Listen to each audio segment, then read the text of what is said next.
Hey guys, welcome to my new vlog. और आज आया हूँ मैं one of the most beautiful and happening beach of north Goa, Anjuna beach पे देखने कैसी है अंजुना बीच की करंट कंडीशन और सिचुएशन। तो आइए चलते हैं अंजुना बीच की वर्चुअल टूर पे। Let's go. सो गाइस, ये है अंजुना बीच की मेन एंट्री। जिस एंट्री पे चैपल पड़ता है वो है अंजुना बीच की मेन एंट्री। और अंजुना बीच की मेन एंट्री पे अगर आप स्कूटी या बाइक से आए हो तो कोई भी पार्किंग चार्ज नहीं लगता। पूरे बारदेश में सबसे अच्छी और फ्री पार्किंग अंजुना बीच की है। बहुत ही डिसेंट क्राउड है, कहीं से भी ओवर क्राउडेड नहीं लग रहा। बाकी आगे चल के देखते हैं क्या है कंडीशन। इस पूरी बेल्ट में, बारदेश की बेल्ट में, अंजुना बीच की कुछ अलग सी वाइब है। भले ये बीच थोड़ा कॉम्पैक्ट है बट इसकी कुछ अलग बात है। It is actually one of the most happening beach of north Goa. और बारदेस का तो एक्चुअली द ओनली हैपनिंग बीच है ये। हाई टाइड आई हुई है तगड़ी, यहाँ अक्सर हाई टाइड रहती है।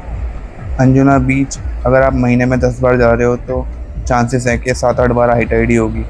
इसलिए भी हमेशा थोड़ा कॉम्पैक्ट रहता है। साइड तो बीच बचा ही नहीं, सिर्फ और सिर्फ समुंदर ही समुंदर है। लेफ्ट साइड चलते हैं। लेफ्ट साइड फिर भी काफ़ी बीच दिख रहा है। मैंने अपनी पिछली वीडियोस में ज़्यादातर राइट साइड ही कवर किया है, तो आप मेरी पिछली वीडियोस भी देख सकते हैं। बस इस वीडियो में मैं लेफ्ट साइड कवर करूंगा और आपको दिखाऊंगा अंजुना बीच का एक छोटा सा पार्ट जिसे hippies paradise of north Goa बोला जाता है। एक ऐसी साइड दिखाऊंगा जो एक टाइम पे गोवा की सबसे खतरनाक और सबसे हैपनिंग साइड हुआ करती थी, जहाँ एकदम वाइल्ड पार्टीज हुआ करती थी। और अंजुना बीच को हिप्पीज पैराडाइज इसलिए बोला जाता है क्योंकि हिप्पी कल्चर की शुरुआत इसी बीच से हुई थी गोवा में।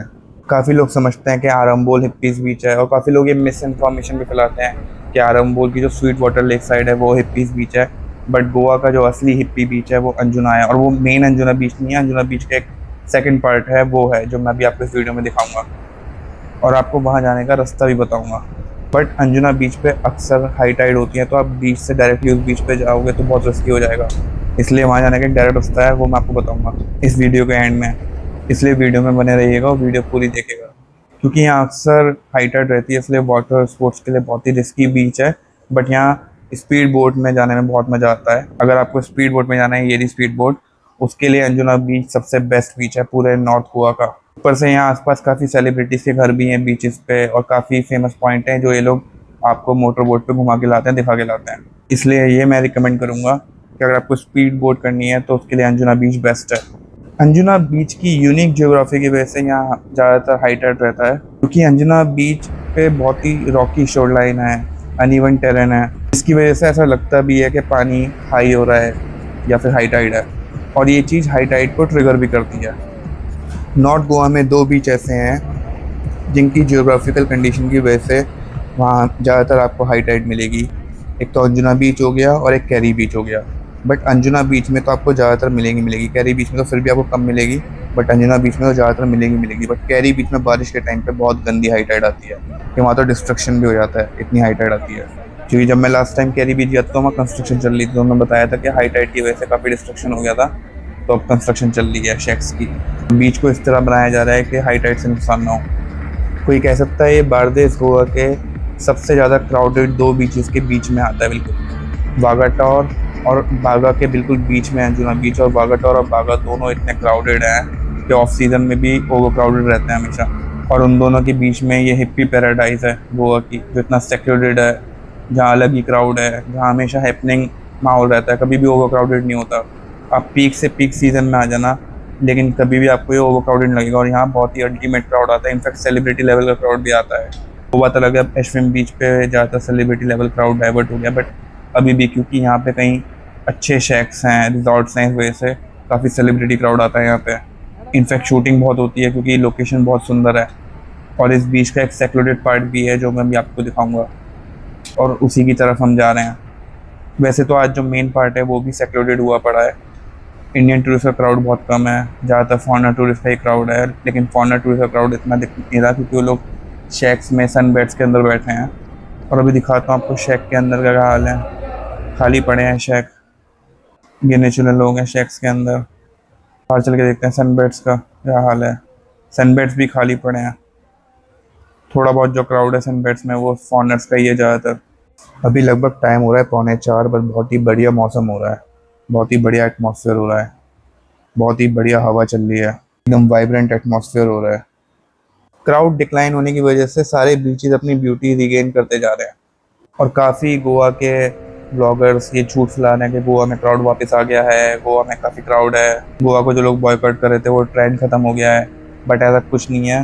गोवा का टूरिज्म लगातार डिक्लाइन होता हुआ दिख रहा है और क्राउड आप खुद मेरी वीडियोस के थ्रू देख सकते हो कैसा है। मैं कोई प्रोपेगेंडा नहीं फैलाता, जो सच है वो आपको दिखाता हूँ। जब क्राउड ज़्यादा होगा तो वो भी आपको मेरी वीडियोस के थ्रू दिख जाएगा। मैं वीडियो इस तरह बनाता हूँ कि आपको मेरे को कुछ बोलने की ज़रूरत नहीं है, आपको अपने आप दिख जाएगा क्राउड कैसा है। इसलिए गोवा के किसी और ब्लॉगर का कंटेंट आप हो सके तो इग्नोर ही करें, और ज़्यादातर क्योंकि मैं रेगुलर वीडियोस डालता हूँ, रेगुलर अपडेट्स देता हूँ, तो मेरे ही चैनल को देखें। और अगर आपने अभी तक मेरा चैनल सब्सक्राइब नहीं किया है तो कर लीजिए। विदाउट एनी बायसनेस, जो सच है मैं आपको वो दिखाऊंगा। रूह भटके है मेरी यारा तेरे बिन, कटे पल पल बस मेरा सावा दिन बीते मेरे जैसे बीते जुग दिन। हुण वैरिया वे आ भी जा, हर वेले लगे बस हुण आया तू, दस मैनू छड़ सच की पाया तू, सच मुच है कि मन दी माया तू, कुछ अपना तू दे। अगर आप फरवरी या होली के आसपास गोवा आ रहे हो तो अंजुना बीच ज़रूर आना। इस टाइम जो अंजुना बीच पे माहौल है ना, एटमॉस्फेयर है अल्टीमेट। वो आप अपने दिमाग से भ्रम निकाल दो कि अंजुना बहुत क्राउडेड है, अंजुना बीच बहुत क्राउडेड है। अब ऐसा बिल्कुल भी नहीं है। अब अंजुना बीच अपनी जो क्लास है वो रिस्टोर कर रहा है, अपना जो हिप्पी पैराडाइज का टैग है वो रिस्टोर कर रहा है। अंजुना बीच की जो वाइब है वो वापस आ गई हैं। One of the most beautiful and happening beach of Bardez Goa. जब मैं बारदेस गोवा बोलता हूँ तो इसका मतलब मैं मॉर्जिम से लेकर आरंबोल को इस लिस्ट से हटा देता हूँ, क्योंकि बारदेस के अंदर आते हैं वागाटोर से लेकर कैंडोलिम बीच तक। और अगर आप मेरी वीडियोस लगातार देखते आ रहे हैं तो बारदेस बोलते ही आप उसका मतलब समझ जाते होंगे, बट जो लोग पहली बार मेरी वीडियो देख रहे हैं उनको ये बात बतानी ज़रूरी है। मैं अंजुना बीच को बारदेस के बीच से कंपेयर कर रहा हूँ। मैं ऐसे मॉर्जिम, आरंबोल या कैरी इन सबसे कंपेयर नहीं कर रहा हूँ, क्योंकि उनकी क्लास अलग है, उनकी ब्यूटी अलग है। परनेम गोवा की अलग ही बात है, ये बारदेस गोवा है। और बारदेस गोवा का ये कहने में मुझे कोई हेजिटेशन नहीं है कि ये बेस्ट बीच है। वागाटोर, ओजरैन, कैलनगूट, कैंडोलिम, बागा, सिंक्योरिम, इन सब में सबसे अल्टीमेट, सबसे हैपनिंग, सबसे ज़्यादा अल्टीमेट क्राउड अंजुना बीच का है। अब शाम होते होते काफ़ी इंडियन टूरिस्ट का क्राउड बढ़ा है, जितना सनसेट का टाइम पास में आ रहा है और लोग एंजॉय कर रहे हैं, मज़े कर रहे हैं। जब क्राउड डिसेंट होता है, कम क्राउड होता है, तो लोग एंजॉय भी ज़्यादा करते हैं। जब लास्ट टाइम मैं आया था तो इस एरिया में बहुत ज़्यादा भीड़ थी कि लोग चलते फिरते भी एक दूसरे को धक्का मुक्की कर रहे थे, इनफैक्ट सनसेट होने के बाद भी। बट आज काफ़ी मज़ा आ रहा है, काफ़ी अच्छी फीलिंग आ रही है इस बीच पे। हर बीच की एक अलग वाइब, एक अलग एटमॉस्फेयर होता है, और जैसी वो वाइब होती है, जैसा वो एटमॉस्फेयर होता है, आप उस बीच पे जाके वैसा ही फील करने लगते हो। और अंजुना बीच के बहुत सारे रंग हैं। अभी तो आपको दिखाया मैंने मेन अंजुना बीच, अब मैं दिखाता हूँ आपको अंजुना बीच की हिप्पी साइड। आखिर क्यों इसे बोला जाता है hippie paradise of north Goa. इन पत्थरों को पार करके अंजुना बीच का सेकंड पार्ट है, जो कि हिप्पी पैराडाइज है गोवा की। एकदम विंटेज स्टाइल शेक बना हुआ है, या फिर कह लो घर के अंदर शेक बनाया हुआ है, वो भी इतनी खूबसूरत लोकेशन पे, इतने खूबसूरत पॉइंट पे, अल्टीमेट। ये है अंजुना बीच का दूसरा पार्ट। बीच से डायरेक्ट यहाँ जाना बहुत रिस्की है, खासतौर से हाई टाइड में। ये ऐसा पार्ट है, रात होते होते यहाँ पे रेव पार्टी टाइप स्टार्ट हो जाती है। एक ज़माने में यहाँ इतनी भयंकर पार्टीज होती थी ना, आपको कहीं और जाने की जरूरत नहीं है, बस शाम में यहाँ शेक पे आके बैठ जाओ, रात होते होते बहुत ही खतरनाक पार्टी स्टार्ट हो जाती थी। किसी दिन मैं रात को जाके यहाँ की वीडियो बनाऊंगा और देखूंगा आप यहाँ की सिचुएशन कैसी है। तो इसलिए अभी तक आपने मेरा चैनल सब्सक्राइब नहीं किया तो कर लीजिए, क्योंकि इसी तरह का कंटेंट लगातार आता रहेगा। और अगर ये वीडियो अच्छी लगी तो लाइक कीजिए। Thank you so much for watching.